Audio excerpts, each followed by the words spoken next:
মহিলাদের আগে বা পুরুষদের আগে সর্বপ্রথম যাকে প্রাধান্য দিতে হবে সে আল্লাহ রব্বুল আলামিন, এবং তারপরে যাকে প্রাধান্য দিতে হবে যে এই ইসলামের বার্তাবহক মুহাম্মদ সাল্লাল্লাহু আলাইহি ওয়াসাল্লাম। এই জিনিসটা কিন্তু উনি এখানে মেনটেন করছেন।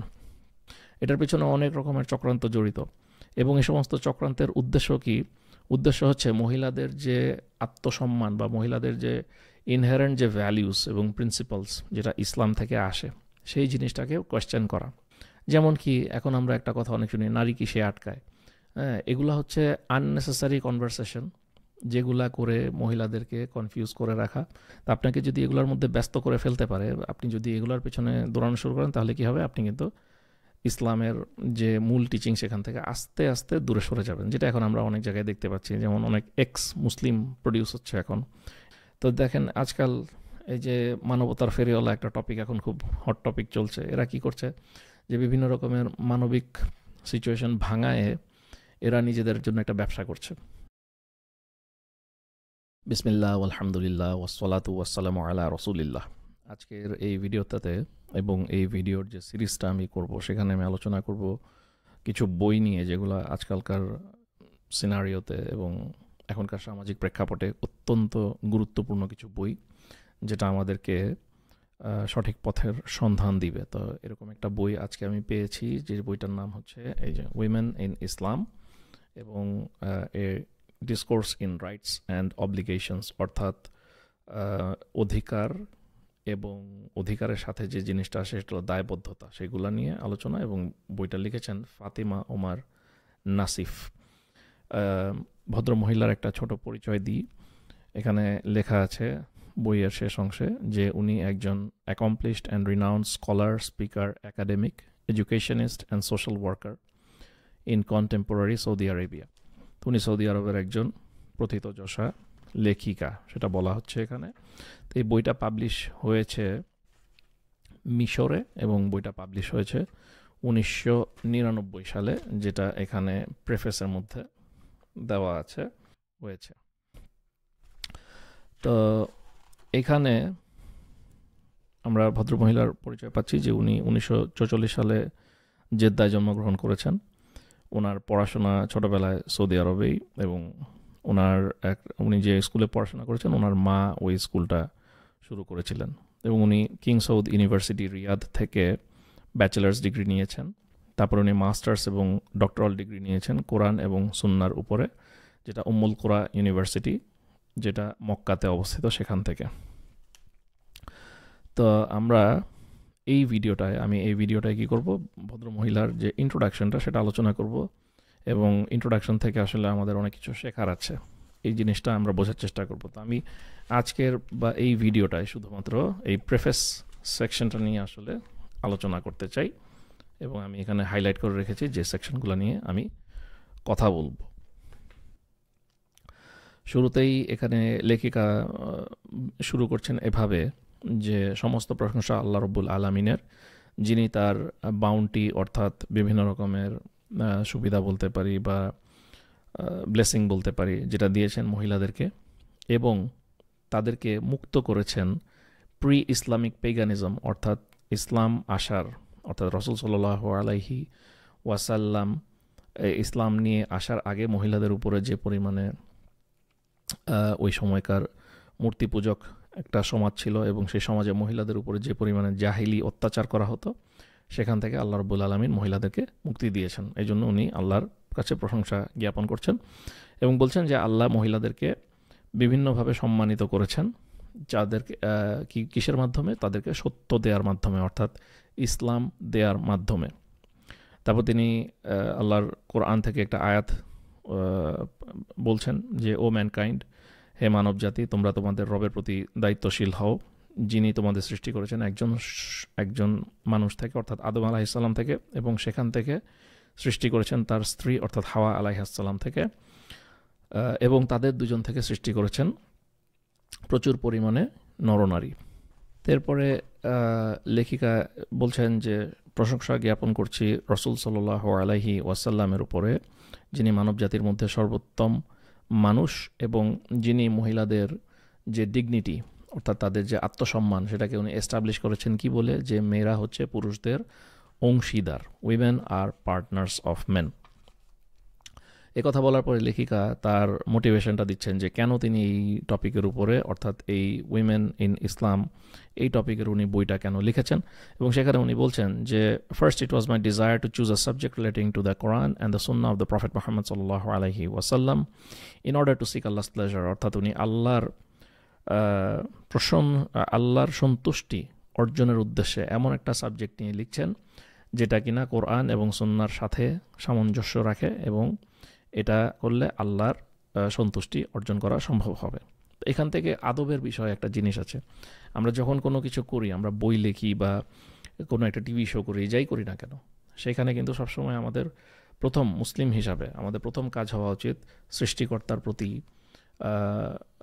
প্রশংসা জ্ঞাপন করা সব সময়, যে জন্য বিসমিল্লাহ বলা, আলহামদুলিল্লাহ বলা, এই ধরনের কথাবার্তা দিয়ে শুরু করা, এবং তারপরে কি রসুল সাল্লাল্লাহু আলাইহি ওয়াসাল্লামের উপরে শান্তি প্রেরণ করা। কারণ হচ্ছে যে এই দুটা জিনিস আমাদের মুসলিম হিসাবে আদবের একদম খুব বেসিক একটা বিষয়।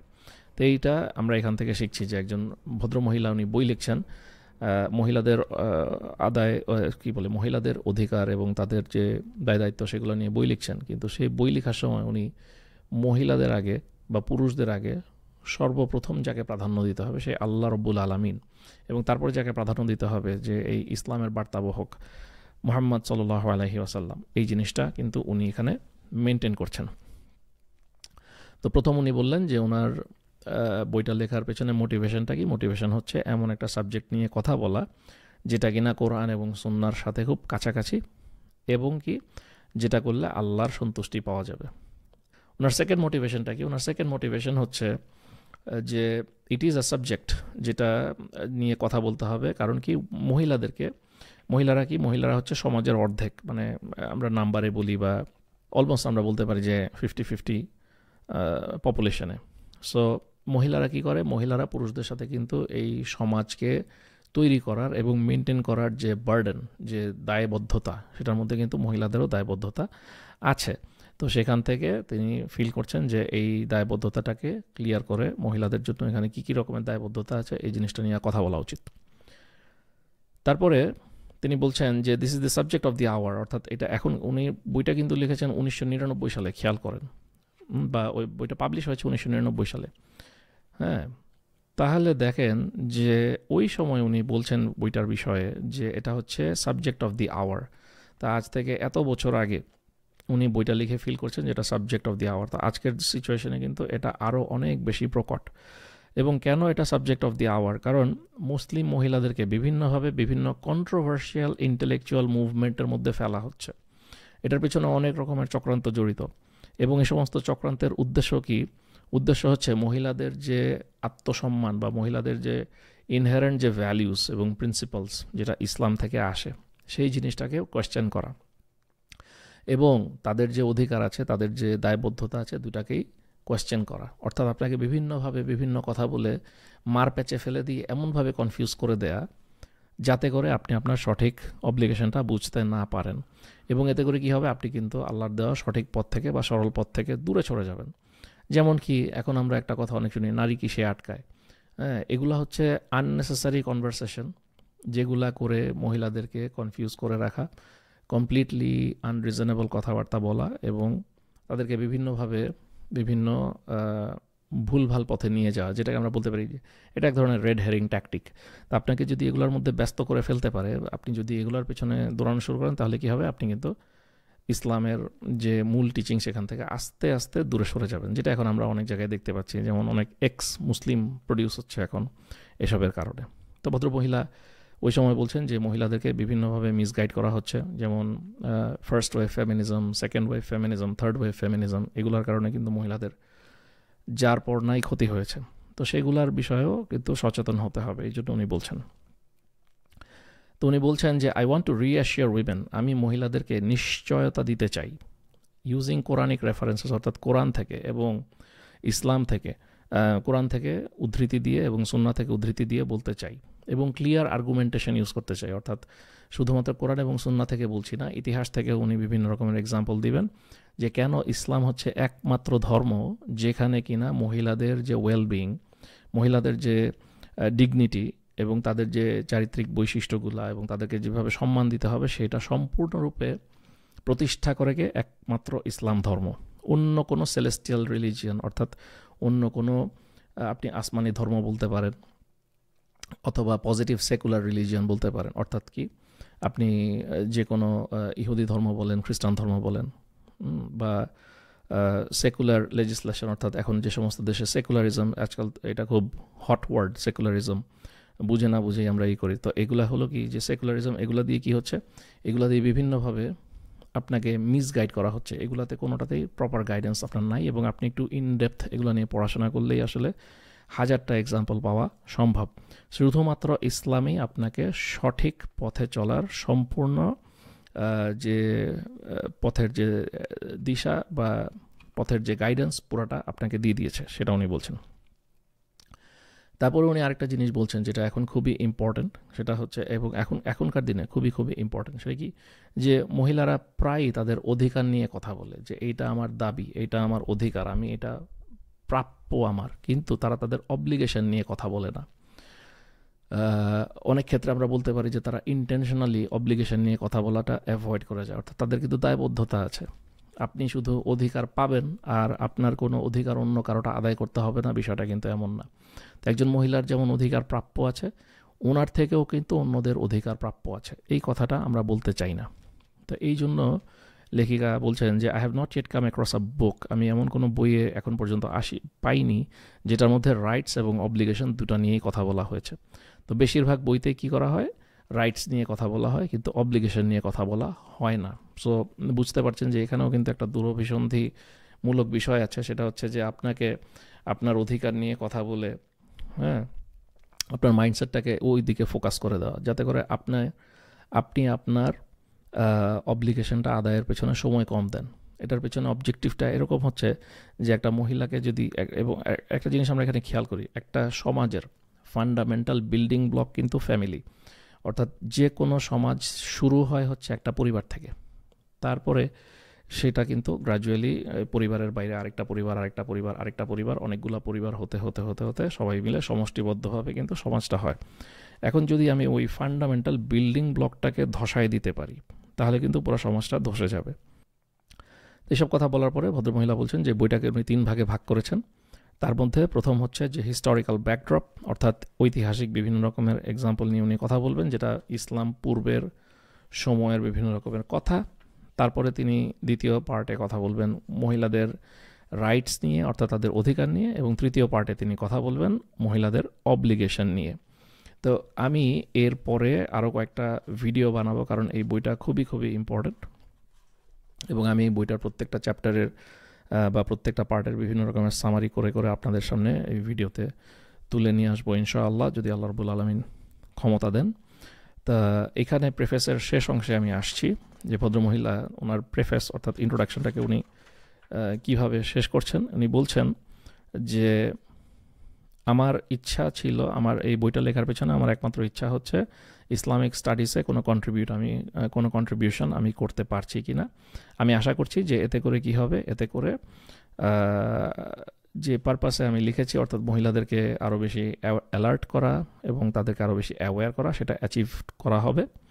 যদি আমি সফল হই তাহলে এটা আল্লাহর তরফ থেকে আমার প্রতি একটা রহমত, এবং এই জন্য সমস্ত প্রশংসা আল্লাহর কাছে ফেরত যায়। আর যদি আমি ভুল করে থাকি কোনো একটা, তাহলে আমি আল্লাহর কাছে আমার কষ্টের জন্য, অর্থাৎ এটার বইটা লেখার পেছনে আমি যে পরিশ্রমটা দিয়েছি সেই পরিশ্রমটার জন্য আমি আল্লাহর কাছে পুরস্কার আশা করছি। এখানে দেখেন আবার আদবের একটা বিষয় আসছে, সেটা কি আমরা যত কাজ যেটাই করি না কেন, আলটিমেটলি আমাদের অবজেক্টিভ হওয়া উচিত যে আমরা এটা আল্লাহর সন্তুষ্টির জন্য করলাম কিনা, নাকি নিজের ব্যক্তি সন্তুষ্টির জন্য করলাম। আল্লাহর সন্তুষ্টির জন্য যদি করে থাকি তাহলে সেটা হলো সর্বোত্তম পাওয়া, আর বাকি জিনিসগুলো হচ্ছে অ্যান্সিলারি, এটা আপনি আসলে অটোমেটিক্যালি আসবে। তো দেখেন আজকাল এই যে মানবতার ফেরিওয়ালা একটা টপিক এখন খুব হট টপিক চলছে, এরা কি করছে যে বিভিন্ন রকমের মানবিক সিচুয়েশন ভাঙায় এরা নিজেদের জন্য একটা ব্যবসা করছে। তো এই ব্যবসাটা কিন্তু এরা আল্লাহর, দেখেন আপনার তাদের কাজ দেখে আপাত দৃষ্টিতে আপনার মনে হবে যে এটা কিন্তু তারা মানুষের ভালোর জন্য কাজটা করছে, কিন্তু আসলে এটার ভেতরে কিন্তু দুরভিসন্ধি এবং তাদের নিজেদের ফলোয়ার বাড়ানো বা তাদের নিজেদের এখান থেকে হয়তো তারা টাকাও মেরে দিয়ে থাকে এই ধরনের বিভিন্ন মানবিক কাজে করতে যেয়ে। তো এই জন্য কিন্তু যে কোনো কাজই আমরা করতে যাই না কেন, সেটা একটা বই লেখা হোক, সেটা একটা রোগী দেখা হোক, সেটা একটা সবজি বিক্রি হোক, একটা কলেজের লেকচার দেওয়া হোক, যাই করি না কেন, আমাদেরকে মাথায় রাখতে হবে যে আমরা আল্লাহ সন্তুষ্টির জন্য কাজটা করছি কিনা। এটা যদি মনে করতে পারি, এটা যদি স্মরণ করতে পারি, এটা মাথায় রেখে যদি কাজ করতে পারি, তাহলে that is the truest form of success. কারণ সেটার জন্য আমি এই পৃথিবীতেও বেনিফিট পাবো এবং ইনশাআল্লাহ মৃত্যুর পরে কিয়ামতের দিনে এবং তার পরবর্তী সময়েও ইনশাআল্লাহ বেনিফিট পাবো। তো পরবর্তী ভিডিওগুলোতে এই বইয়ের বাকি টপিকগুলো নিয়ে আপনাদের সাথে আবার কথা হবে ইনশাআল্লাহ। ভালো থাকবেন, সুস্থ থাকবেন। আসসালামু আলাইকুম ওয়া রাহমাতুল্লাহি ওয়া বারাকাতুহু।